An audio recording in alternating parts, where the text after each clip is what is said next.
On this episode of the podcast, I have with me Anson Whitmer. He is the head of data at Calm. Fascinating background with his journey into data science.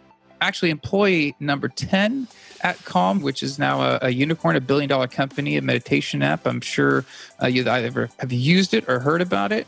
But we're going to dive in and talk about being the first data hire, the challenges around that, the areas of opportunities with that, and how he helped kind of formalize a little bit more structure around the team. And also being employee number 10, he's seen a lot of growth. We can talk to him about how he's seen the maturation in the company, and we're going to dive into all of that. Anson, thanks for being on the podcast. Yeah, thanks for having me. Absolutely. So I always like to start off first by having the audience get to know you a little bit better. So if you kind of give us a little bit of information about who you are and how you got here, we'll kick it off from there. Thanks for having me on. I have a Ph.D. in cognitive neuroscience. I studied what were the factors that led people to become depressed and anxious. And my main methodology was using fMRI, so a lot of big data analysis and statistics to do my work. So a very quantitative background. I moved out to the Bay Area in 2009 to do a postdoc at Stanford and just kind of saw the growing tech scene and decided to hop ship in 2013 into data science and have not looked back since then. So in early 2017, I started a new role as the first data employee at Calm. Back then, they were only really doing guided meditations. And since then, the company's really kind of changed a lot and grown into more general mental wellness kind of company, helping people with sleep, generally with wisdom and mindfulness. And it's changed quite a bit over the time. Plus, it went from being a very small company that basically nobody had heard of to its current status as a unicorn plus company. I mean, I personally have used Calm. I think I went through the phase of trying to download every meditation app because you're trying to figure out everyone has a small nuance and you're trying to find the one that fits right. I actually like Calm quite a bit, and it's always big on the app stores for your respective device. Just curious. So I remember mentioning your employee number 10, first data person. Talk to us about the interview, right? So, and the reason I want to bring this up is this is a good success story, right? Now, not all startups end up where you guys are at, but when you walked in the door and you're hearing the pitch about the company, the opportunity, how are you evaluating that? Obviously, you're going to be the first data hire as well. There's going to be a lot of stuff on your plate. There's a lot of risk in being the first data hire. And I definitely think, especially this early of a company, it's really helpful if you already strongly believe in the mission. So at that point in time, it was not only kind of a niche product, but the company itself was more or less unheard of. After I joined and I tell people I work for Calm, the few people actually heard of meditation apps, they'd be like, oh, do you mean like Headspace? Which was by far and out a much bigger competitor far in front of us at that point in time. So it's a huge challenge. It could go well, but there's just so much risk. I think if you really believe in the mission, it could have a big impact. So I was already a meditator. I knew the good it could do for people, and I wanted to be part of that. So kind of in my mind, even if it did remain niche and didn't become a unicorn type business, I still knew I'd end up being proud of my work. But I think even back then, I was able to kind of see that there were tailwinds behind Calm that weren't totally clear. And I was able to see some of that because of my background in psychology. And it's like, stepping back, if you were to ask someone like 100 plus years ago if they go jogging or if they exercise, they wouldn't have looked at you like you were a madman. And part of it is that I don't even know if like jogging was a term that had been invented back then, but people spent all day doing manual labor. Most people, if you ask a random person. So why would you exercise like if you're physically exhausted? It wasn't really until you kind of got in the 50s and 60s where there's more and more office jobs and the US started to become a more sedentary society that scientists started looking at that and they're like, hey, that thing we used to all do, exercising, moving around, that's actually super important. We still need to do that. It impacts our health. But they realized then that it was like, we couldn't just go back to being a society that does manual labor. So the way forward through it was to do that physical activity in concentrated bursts. So they told people, go jogging, do little bits of exercise. And now you're kind of seeing this similar sort of thing that's happened, particularly with the advent of smartphones, which is, when I was growing up, if I had to wait for a bus, I would just sit there with absolutely nothing to do. My mind would wander around. I'd be bored. But that downtime where you don't have external stimulation, you just have internal stimulation, is actually, scientists are starting to find out that that is incredibly important still. And so, people have difficulties falling asleep. Well, that's usually because that's like the first time in their day where they don't have any external stimulation, and suddenly all their thoughts come rushing in. People are having more difficulties with anxiety and stress. That's because they're not spending the time processing internal thoughts and emotions. And again, it's not like we're going to go back to days before the smartphone when we didn't have all that nonstop stimulation. So the way forward through it is to make really intentional bursts of decreasing that external stimulation and being focused on the internal world. So meditation is like kind of one of the ways to do that. So I know from my background that we'll have that kind of like increase in stress and anxiety and sleep issues. And meditation is one of the key ways that we could actually address it. So I was kind of excited already by the mission, and the founders didn't really have to push too hard to win me over. Yeah, I'd imagine like it's such a right fit, right? Like, I mean, find somebody who's a PhD in, the cognitive sciences, psychology, who's going to join, at that point, a guided meditation app.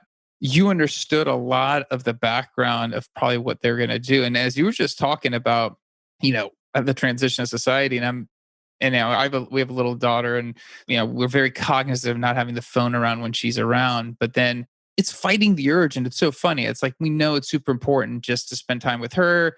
It's work or whatever, leave it alone. But it's a constant mental drain to go. I'm not going to check it. And sometimes I turn to my wife and I go, "There's nothing that's happening on earth that really makes me feel this way or anyone else." But yet we cannot give that up. And it's interesting that creating an app to let us actually find and create a downtime so that we're not actually drawn to it, but we're drawn to it, is really an interesting, problem to solve. Yeah, we've also appreciated that irony at Calm, where like to use your phone less, spend some time on your phone. But it is effective. Hey, you know what? We're going to use it. Might as well use it in a different context. So, I guess you started, right? So you come in as the first data hire, you're a data scientist, you understand the psychology behind it. What do you immediately get thrown into? Because I know you're talking about, wearing multiple hats. I mean, was there a data engineer there? You're the only person. So were you picking up the slack there as well? Oh yeah. No, data engineer, and it is at early startups. I mean, maybe it'd be different if it's a data science, data first kind of startup. When it's not, it's hard for the people hiring you to really know what's possible with data. And yeah, I definitely saw that at the beginning. I remember early conversations we have two CEOs, the person who's now chief of product and the head of engineering, and they all had very different ideas of what I should be doing with my time, sometimes giving directly conflicting advice. But it's something to be aware of when you join a startup, is that you are going to need some time to figure out how to create value. And you need to have buy-in before you start from those founders that they're going to give you some of that leeway. So, for example, there was no data engineer. We hadn't done data engineering, and it's just a guarantee your data is going to be a mess. There's going to be all kinds of data quality issues. The data is not going to be optimized for you working as a data scientist. It's optimized for the product or the app. And so you're going to need some time to figure out how to create value, but you need to even that first step of figuring out how to get the data to a place so that you could start creating value. And it can be quite challenging. I guess when you're looking at the particular problem and you're diving in there, you're the first person. And obviously you have two CEOs. So there's, you guys are working to establish priorities. How did you balance just figuring out one priority or the other? Because obviously there's a lot for you to do. I mean, you're doing data engineering, data science work. You're probably establishing some of the basic principles. What were the hard trade-offs of going, oh, I got to work on this, or I'm going to work on this, or I can't sleep, which is kind of goes against the the app's nature? That's a fantastic question. And a little bit of a difficulty too is you need to get the data to the point where it could really start driving value, but you don't have a year to just work on data engineering and start creating value. So you need to figure out ways to create value early on, as well as ways to make it more likely that you'll create more value at higher velocity further down the line. And so kind of early projects, it was figuring out ways where I slightly improve the data quality while also solving some problems early on and really demonstrating that data is super valuable to a company, even one as small as that. I think for me, it's over time, it's really evolved into just a pretty clear prioritization framework that I've used. There's a pretty famous one. It's called like ICE, or it's like impact, confidence, and ease. So you assess a project and you break it down into each one of those components, how much impact it will have on the business, how confident you are that it'll have that impact, and the ease, or like how much time it would take. And essentially what that is, it's other people have kind of used the term leverage, which is like, how much will I get done per unit of time that I put into it? The confidence component is kind of interesting. So there's uncertainty. So it's almost like, what's your expected amount of value per unit of time that you put into it?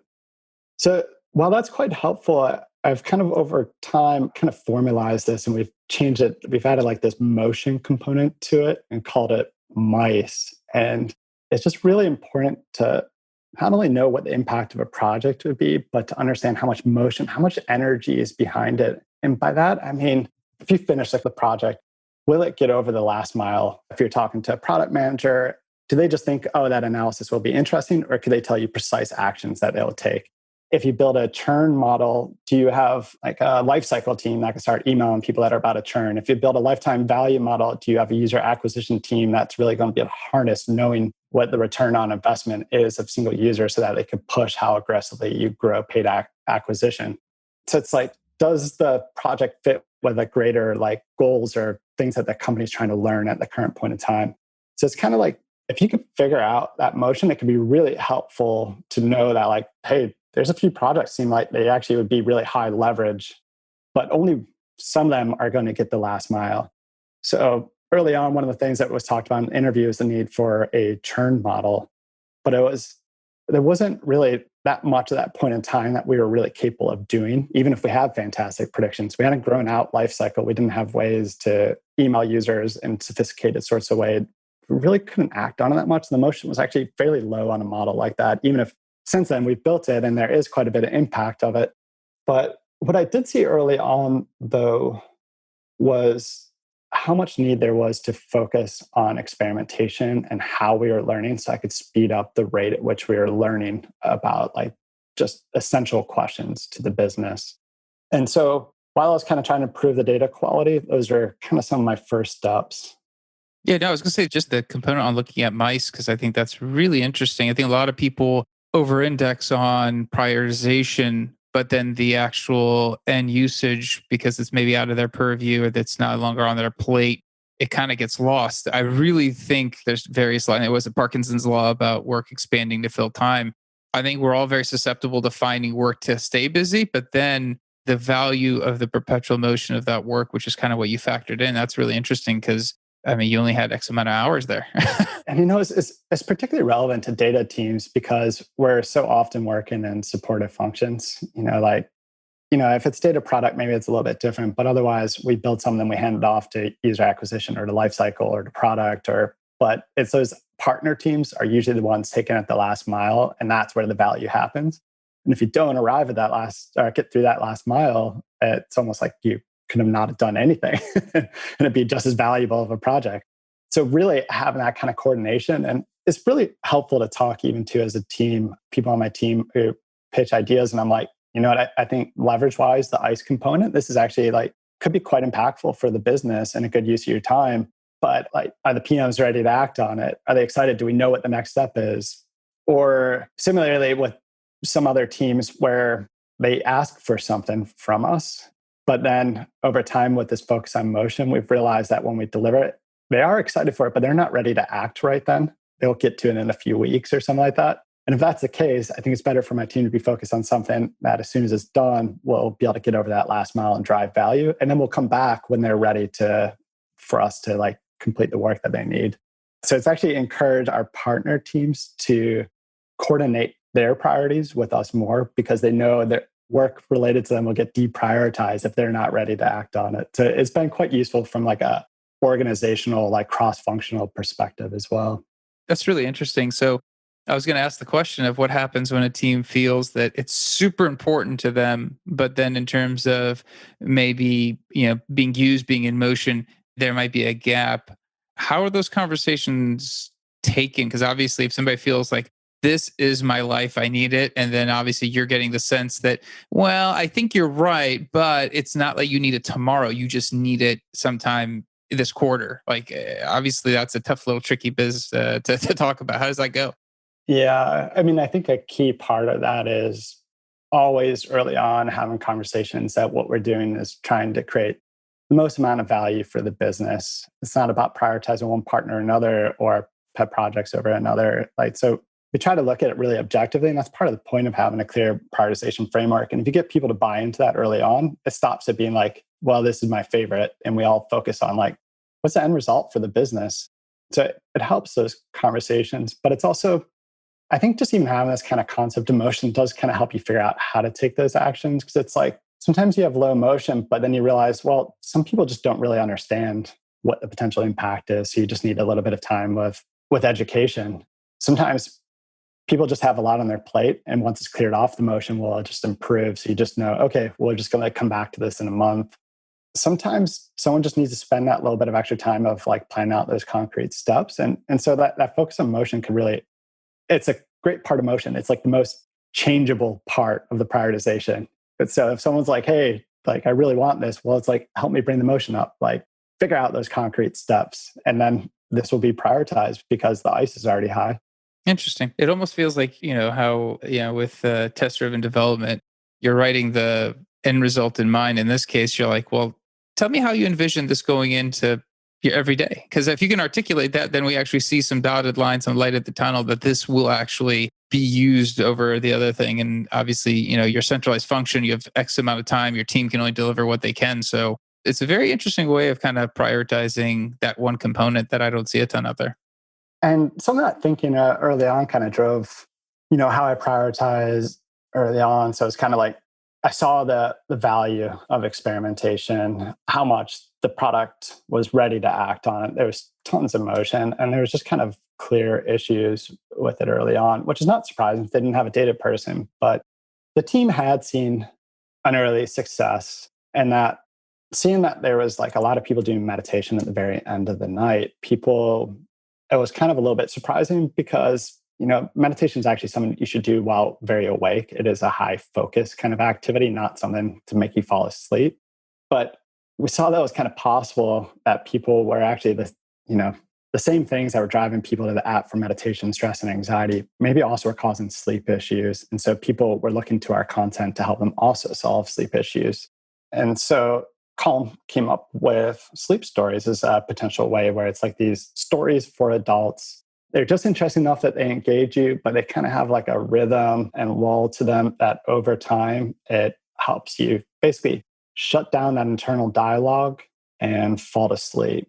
We launched Sleep Stories. It was a really big success and a big part of the reason that we didn't end up becoming a unicorn. So I think the team really saw like with data, you can notice important things. You could come up with hypotheses and test them, and it can have a huge impact on your business. But how to do that is a little bit different, and how to do that in like rigorously in a sustained sort of way so you keep having these successes. And when I first arrived, I saw the way that they would evaluate experiments is engineered, built a dashboard, which was just kind of basically every metric that they thought was important. And then they run the experiment, and then they just keep an eye on it and just see like, hey, most of the metrics seem like they're positive and only some are negative. And so like overall, it feels like a win. Let's go with that. And it would just be kind of based on at some point in time where it seemed like it was winning well enough or clear enough, and they would end it. And for all the data people out there, it's quite clear how many problems there are with that. And instead of choosing a single metric, you're fishing for it. So it's so easy to find one that's positive if you really want the test to win.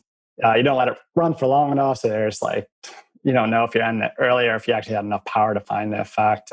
But that's like in some ways a little bit easier of a fix is to make how you run tests rigorous and statistically valid. But what's a little bit tougher, and I feel like it doesn't get discussed quite as much, is how to learn over time so that you, as efficiently and as effectively as possible, get to the optimal version of your product.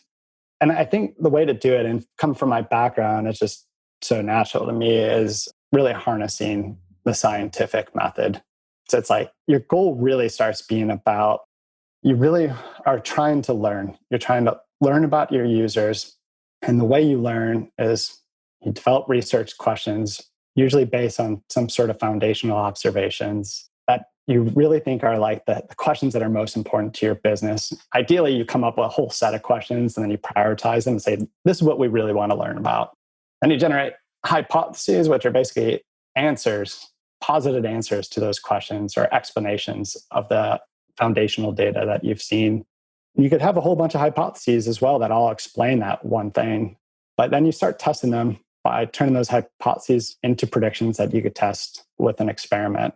And this kind of methodology, in some ways, it sounds a little bit obvious, but I see it go awry so frequently in the data world. For example, I often see people who kind of mistake hypotheses and predictions as being more or less kind of the same thing. But the biggest issue that you kind of see there is like people will then brainstorm up a test idea. You have lots of different test ideas, and you're kind of like, well, I think they'll work. And you kind of explain why they'll work. So it's like a semi-hypothesis. But the focus is really just seeing if it'll have the kind of outcome on the metric that you care about. And the biggest issue is that if the test itself works or doesn't work, you haven't learned some like deeper fundamental kind of knowledge about your users or about what's good about your product. And that's where the emphasis on like that hypothesis and research questions, it's what it really enables you to do.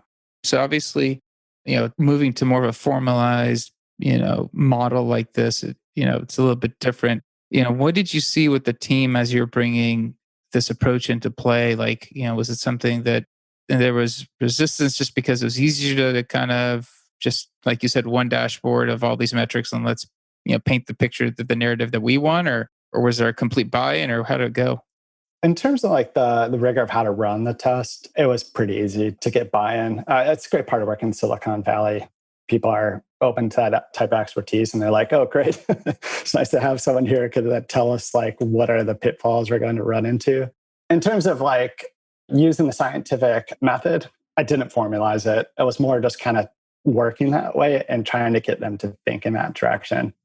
Back then, we had a freemium product, which means there's a little bit of content that was free for everybody. But if you wanted access to the rest of the content, you had to subscribe. And most of the conversations I was having, I realized there's kind of this underlying idea that people need to engage in the free content for a while before they'd appreciate the value of the product and maybe develop a habit. And then they'd be really motivated to start a subscription. And I realized there's kind of this opposing hypothesis. And it's fantastic when you see these opposing hypotheses, which was that people actually were maybe the most motivated right when they arrived. And kind of what explains that is meditation is a little bit like exercise. Like if you get into the gym, you're like, okay, I'll do this. But once you leave the gym, you're like, oh, I don't want to go back there. So we started running a set of tests where we decrease the amount of like, first test was like change the amount of free content that we'd have. If we decrease it and we got more people to convert, even though we gave enough time for the people who had lots of free content to come back and convert, we were able to kind of challenge these two hypotheses and see which one won out. And we started seeing people were really motivated at the start. But it's like, it doesn't quite end there. We're like, well, maybe people, the more free content isn't working. It's just not really relevant content. So they're not vibing with it. So we're like, well, why don't we surface stuff that meditation content related to their goals? And we actually saw that was totally not impactful either. So like over time, we really kind of started learning these lessons, this underlying deeper lesson, which is like people are most motivated right when they arrive. That is the time you want to focus on actually getting them to subscribe, not the other end. And actually the great thing about it too that we learned is that not only would it get people to subscribe, but actually get them to be a lot more engaged. It was like once you pay money, you're like, okay, well, I paid for this. Now I better start meditating. So we kind of viewed it as like a nice win-win for us and the user, that if we can get them to subscribe right away, they'll be more likely to start a meditation journey. As you were kind of going through that process and making that decision to make that switch from the freemium model to paid subscription, how much data points did you guys have at that point? Because I mean, it was a little bit earlier on. How confident was your data science behind that? What was your kind of explanation and strategizing with the business? Fortunately, the app was well instrumented. We had lots of data. The bigger issues was just like spending time in those analyses, really diving into data quality kind of issues and They just were a tremendous amount. And then also the structure of the data, it just made it kind of slow to work through it, but I was able to kind of start making improvements as I went. But if you're the first data person at a company, the data will be optimized for engineers. It'll be optimized for the app. So it'll be great for writes. The concepts used, the names of columns, the names of the data model used will reflect objects in the code base and how engineers think about it. It doesn't reflect how an end user like leadership or product thinks about it. So if you want to actually get your learnings and take it from like how engineers are thinking about it and translate it to these end stakeholders, you really do need to take control over your data at some point. And really what this means is as early on as possible of trying to take the data out of like an application database and move it over into some sort of database that's more optimized for analytics and data science. So like using Snowflake or Redshift where you handle big data.